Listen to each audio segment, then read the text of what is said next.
Hey guys, it's David from Automotive Press. As you guys know, there are not that many vehicles in the world that impress me to the point where I would say they rank in the top 5. There are very few, and you know some of those vehicles that I really love. And believe it or not, Nissan Armada has now become one of my top 5s because of the engineering, manufacturing quality, the drivability, and just the overall package and the feel is really second to none.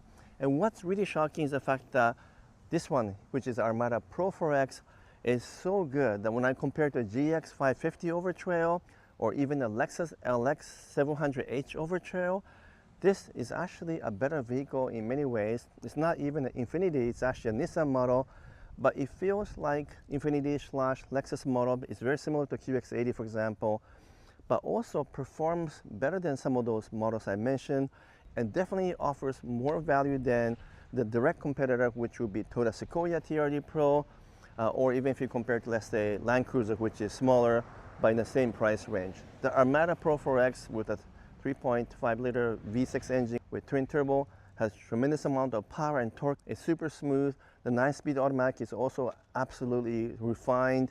And this thing feels like $150,000, $160,000 Lexus LX over trail, but it is priced starting at $85,000 in Canada and up to $95,000 for the PRO-4X, and then over $100,000 for the flagship model of the Armada.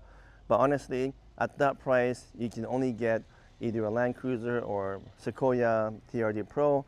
But when you drive this back to back with Sequoia, with Lexus GX, with Lexus LX, or even with a QX80, this feels very similar to Lexus LX 700H, which I just drove last week.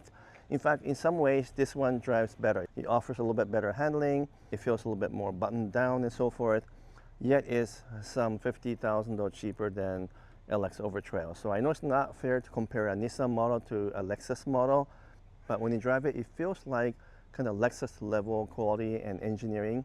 And so that's really what surprises me. It's got all of the special features of off-roading, including Bilstein shocks and skid plates and the locking rear differential as well. But just the overall package makes this vehicle one of the top 5 vehicles I've ever tested.